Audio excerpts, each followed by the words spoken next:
Welcome to Gas, the true story of a toxic train derailment. I'm Ron Scholl. Last time on Gas, while many residents complained of chemical exposures that made them ill upon returning home, health officials showed no concern, claiming the area was safe. Meanwhile, air modeling and vegetation studies withheld from the public suggested that Alberton area residents received significant chlorine exposure during the spill. We now continue with Part 2, Chapter 5, Cleanup. Epigraph: DEQ Environmental Health, Public Health, Individual Problems. Tom Ellerhoff, Montana Department of Environmental Quality. The Montana Department of Environmental Quality oversaw soil analysis but had no budget to test, so MRL contracted Olympus. The excavated pit was about 25 by 325 feet with an average depth of 7 feet. On May 3, Dale Kirkliet of the Plum Creek Timber Company called DEQ. Tom Ellerhoff wrote back, referring to Kirkliet's complaint that, quote, the smell emanating from the derailment site was affecting the loggers in the area. Plum Creek had been logging in the Adams Creek drainage, about a third of a mile northeast of the spill site. After talking to MRL and Missoula County Health, Plum Creek relocated the loggers until the contaminated soil was removed. Ellerhoff wrote, DEQ supports Plum Creek's decision and believes the temporary relocation would be in the best interest for all concerned. Ellerhoff later wrote, we received some calls regarding persons working in the area experiencing headaches and smelling something similar to pesticides. This odor was from the chlorinated phenolic compounds, he wrote. Ellen Leahy had believed the Plum Creek workers' complaints. They were definitely smelling something, she said. But many residents complained of odors and symptoms upon returning. That same day, the Mineral County Commissioners wrote MRL's Dan Watts and Ellerhoff urging removing the contaminated soils and wrecked cars as soon as possible, they emphasized. We believe that as long as the contaminated soils are present on the site, there is potential for local residents to experience some health effects, primarily due to the fact that those initially exposed could have heightened sensitivities to chemicals in general, and particularly to those chemicals involved in the original accident. Plum Creek's complaint and DEQ's recommendation were never publicized. The EPA's Chris Weiss hadn't been aware of this complaint. I think the DEQ recommendation is a good recommendation, he said, but that's not inconsistent with the advice that we provided to people throughout the response. If you're getting exposed to something that you don't like, then try and get out of the way, and if you get sick from it, you should contact your doctor and let them know.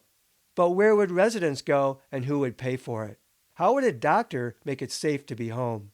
Besides, residents had received the reassuring message. All was safe. MRL President William Brodsky later admitted in deposition that the site smelled during his visits soon after general reentry. I did smell the mercaptans, he said. I certainly smelled chlorine in the early going, while equipment was moving around at the site. Brodsky was unaware of any MRL workers having health problems from the site.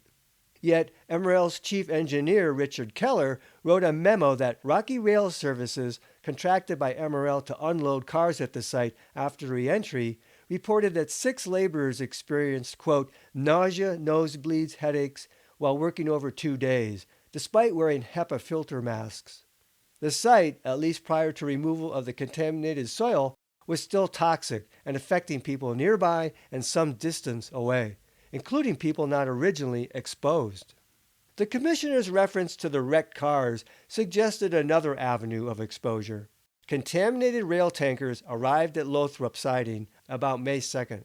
Commissioner Charlie Rock recalled, geez, that was a terrible smell. There was still stuff dripping out of them. I saw it. I called MRL and they had a work crew come out at 2 o'clock in the morning and take them out of Lothrop.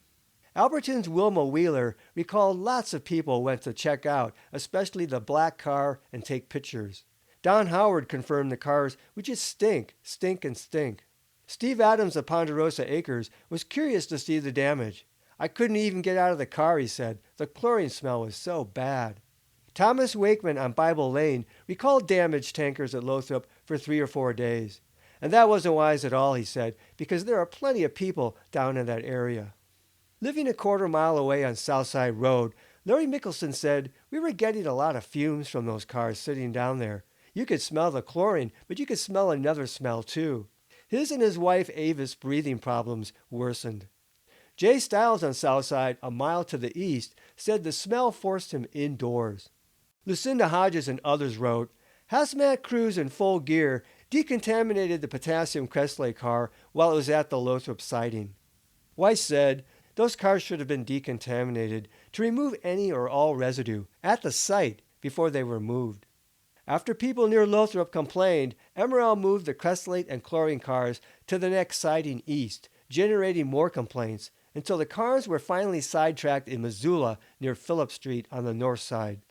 Some nearby residents went to an ACE meeting and described a pesticide odor emanating from the tankers, ACE members wrote, and they were suffering from nausea, headaches, fatigue, and disorientation. Their skin was red and visibly burned. Will Snodgrass talked with a Northside resident and noted that she called the Missoula Health Department and was told one tank had held potassium cresylate and that other residents had complained about it and chlorine tanks. Snodgrass wrote, "Callers said eyes were burning and skin was itching. The health department asked MRL to move those cars." Jack and Lucy Martin lived in North Missoula across from the MRL rail yard. Lucy Martin later wrote, "We thought someone had sprayed their trees or something, and we both started having headaches, and our eyes and noses and throats were burning, and we were coughing." Martin got permission from the MRL claims representative to see ophthalmologist Dr. Rick Neumeister. "He told us we had definite chemical exposure. In the meantime, I'm getting sicker all the time. I finally went to my doctor, which was also okay by MRL. My doctor said that I was having the same symptoms as Alberton's people." The Martins later noted the same awful smell in Alberton. The complaints did not make the news. Contamination left the site by other means. Sandy Halbert suffered fresh exposure at her waitress job at the Sidetrack Cafe from cleanup workers that May. The cafe had been washed spotless, and then that crew started coming in and having lunch and dinner and breakfast. They just reeked, she said. When I would take their order, your tongue would start to go numb and your nose would get cold, like if you were inhaling a menthol-like thing. Some of us got sores on the inside of our mouths and our lips after they started coming in. After a couple of weeks of them coming in, she said, they would be hacking and coughing and their noses would be running. They looked like shit. And I remember commenting to them, "You guys, why aren't you wearing the gear that they're giving you to, the environmental suits?" "Oh, we don't need those suits. There's nothing wrong," they said. The workers said they didn't need respirators either. The spill smell, Halbert said, was almost like a weed feed. It was overpowering. Per OSHA regulations, workers and equipment were supposed to be decontaminated. But per Montana DEQ, there was no apparent oversight. The contaminated soil remained almost a month after residents returned home. Ellen Leahy told media area residents might notice the smell during removal, and some might be, quote, bothered by it. There was no public warning of any health hazard or call for precautions. Over a few days beginning May 18, MRL moved the worst of the soil by rail, 450 cubic yards of hazardous waste in 7 gondola cars destined for Texas. BFI Waste Management accepted 1,485 cubic yards of soil by rail and truck for the landfill just north of Missoula. This non-dangerous soil was listed as having a strong mercaptans odor and consisting of 1% potassium cresylate. Chlorophenols were present beneath the regulatory limit. Leahy didn't recall any complaints about the soil transport, but some residents were indeed bothered by it.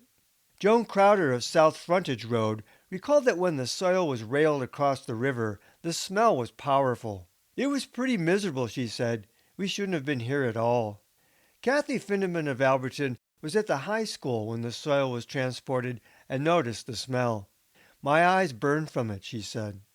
Jay Stiles and family encountered one of the non-dangerous truckloads on I-90 bound for the landfill. "Oh my God, what is that odor?" he said. "It smells just like the spill." When they passed the truck driver, Stiles said, he had a tarp over the top of it and it was just flapping in the wind. We were just sick to our stomach and we raced to get around it. We couldn't believe they were just hauling it like that along the interstate. Before soil was railed past Southside Road, MRL staged it at the Lothrop siding as they had the contaminated cars. Jay Stiles had been suffering from severe migraines since the spill. On May 18, he went with his son to check the water level at the boat ramp near Petty Creek Bridge, not realizing that soil was sidetracked nearby. As he knelt by the water, a strong odor assailed him, like somebody had just put my head in a vise, he said, and all of my motor skills were just instantly gone. Stiles struggled to his knees, shouting at his son, "Don't come down here! It stinks! The chemicals are down here!" I knew right away that all those chemicals had just settled right down to the water level, he said. Overwhelmed with nausea, headache, and a strong ringing in his ears, Stiles drove them home and sought the kitchen sink, ready to throw up. I fell on the floor, lost my balance again. That's when they found me on the floor. I had a massive migraine headache all night. Sick to my stomach. It hit me all over again, tenfold. It was horrible. The headaches wouldn't quit at all. 3 days later, he went to see MRL referred neurologist Dr. Steve Johnson, and the next day, Stiles had an EEG that showed everything was okay, he said. Your insides feel like jello, but it feels like there is something wrong with your electrical system, like it is short-circuited, he said. But Stiles wasn't finished with the contaminated soil. He worked near the MRL rail line in Missoula. They came through where I work on the spur with those waste products, the soil, and I could smell it coming even before I heard the engine or the train coming. The truck driver that I was loading at that time, "My God, what is that stink?" he said. I said, "This smells just like the derailment at home." Steve, the guy loading his truck, said, "God, how can you stand that? It's making me sick to my stomach." Stiles could not stand it. On her second attempt to return home, Dixie Robertson of Southside Road cleaned her house from top to bottom. Her timing was horrible. Robertson's house was on a bench above the track, and MRL railed out contaminated soil soon after she cleaned.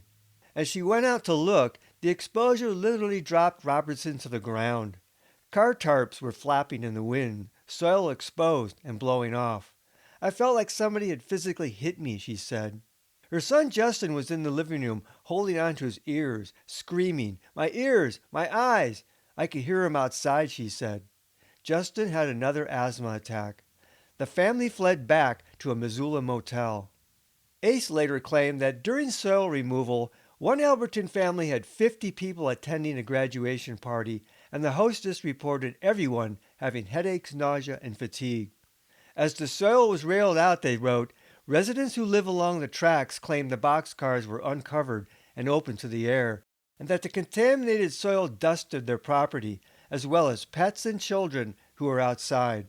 Some area residents relapsed into illness from the soil removal. Other residents got sick for the first time with this exposure. Those who complained loudly to MRL were sent to hotels in Missoula while the removal took place. The Garsts, the Shuggs, and the Robertsons, they wrote. Lucinda Hodges, who is still in Missoula, reports that Alan Anderson, one of the claims adjusters, called her and told her not to come to Alberton during the soil removal, and that she should stay at the hotel through the 1st of June. As of May 24, all non-hazardous waste had been removed to BFI. However, the hazardous waste would not ship until early the next week because MRL had to schedule the shipment for when the Texas facility was ready to receive it. This meant that the most hazardous soil was staged, apparently at Lothrop and then Missoula. As for what remained at the site, the regulatory cleanup level was for 2,4,6-trichlorophenol, not the totality of any residual chlorine, phenols, mercaptans, creosol, and other chlorinated compounds. The regulatory community is not set up to look at combinations of contaminants, Garen Smith explained. Chris Weiss said, mixtures can behave differently than a bunch of individual chemicals. There's an infinite number of mixtures. Such regulation never happens, he said.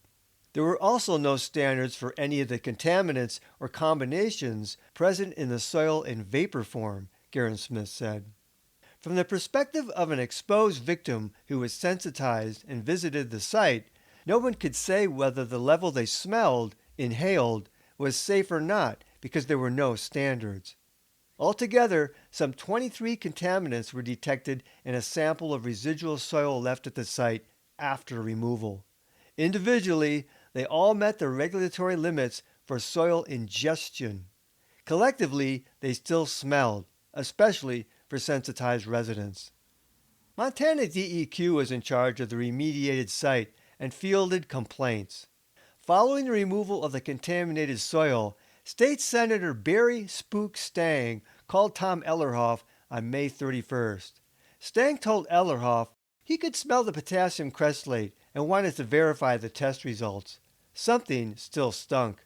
The same day, Dixie Robertson of Southside Road told DEQ she was still getting sick while visiting the area and was again in a motel. Ellerhoff passed a bureaucratic buck, noting his reply to Robertson. I said, DEQ environmental health, public health, individual problems. Robertson was on her own. The site was officially clean. In early June, Ellerhoff heard 2 more complaints about odors and illness. His advice was for people to have their doctor contact the local health department. This became Ellerhoff's main advice hoop for complaining residents to jump through. Unlike corporations, resident complaints carry no direct credibility with DEQ. Meanwhile, the Missoula County Health Department cited DEQ as being in charge. Health Department or DEQ, test results spoke more convincingly than the people complaining. But Ellerhoff knew the site still smelled and that it had residual contamination. On June 6, Ellerhoff noted, "Why does the place still smell? The place, allegedly, still smells," he wrote. Ellerhoff also noted some still unhappy people were giving the EPA and DEQ lots of inquiries. There was talk of MRL doing some air sampling for phenolic compounds, he wrote. Air sampling seemed logical, but DEQ made no such request, and none was done. Ellerhoff faxed EPA's Weiss a final draft of DEQ's public news release about remediation on June 12. The draft stated that tests of the site revealed risks to humans are negligible, and only trace amounts of compounds remained. The draft referred to periodic complaints to DEQ and the county health departments about the mercaptans, it said. The odor is often characterized as smelling like a pesticide. Small amounts of the sulfur-based mercaptans are extremely pungent, the draft said. Ellerhoff confused mercaptans with the pesticide smell. The draft continued, people who are sensitive to the smell appear more apt to detect the odor than those who are not. Weiss's edit note explained to Ellerhoff, the odors which people may be reporting are more likely phenolics. They smell a bit like pesticides, and the human nose is extremely sensitive to them. Mercaptans, which smell skunk-like, are very distinctive. Both are a possibility given the situation. People could smell both mercaptans and phenols, generally in the range of parts per billion. Weiss said chlorinated phenols also have a pesticide-like smell. The final DEQ public statement said the site was very safe, despite residual traces of chlorinated phenolic compounds and mercaptans. People sensitive to the odors appear more apt to detect them than those who are not, it said. It made no mention of ongoing health complaints. Excised was any reference to people sensitized, and missing was any reference to what sensitive meant in terms of symptoms or health. DEQ's statement implied, at worst, that there simply might be a temporary odor noticed. The biggest failing of the DEQ was the lack of connection between this document and health complaints noted by several resident callers and the Plum Creek loggers, none of which was disclosed to the media. To paraphrase Ellerhoff, DEQ was not involved with public health issues. On June 15, the Missoulian updated the public on the site cleanup. On the back page, Ellerhoff acknowledged periodic complaints about odors coming from the site. The skunk-like smell is caused by mercaptans, he said. The report continued, the chlorinated phenolic compounds created by the cresylate chlorine mixture are also odorous. They smell like pesticides.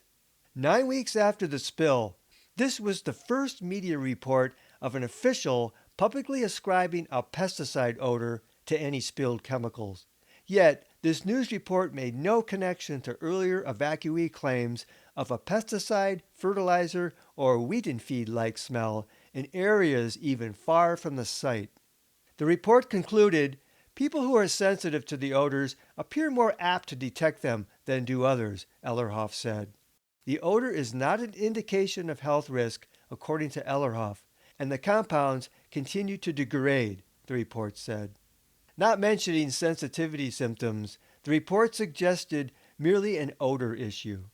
If an odor, an inhalation chemical exposure, is determined safe at a regulatory level, but the exposure makes you physically miserable and unable to function as normal, do you feel safe? Next time on Gas, the true story of a toxic train derailment. Despite removal of the contaminated soil, Lucinda Hodges and other spill victims are unable to tolerate returning to their Alberton area homes. Meanwhile, Dr. Kay Kilburn plans a neurological study on the Alberton spill victims. Until then, this is Ron Scholl. Thanks for listening.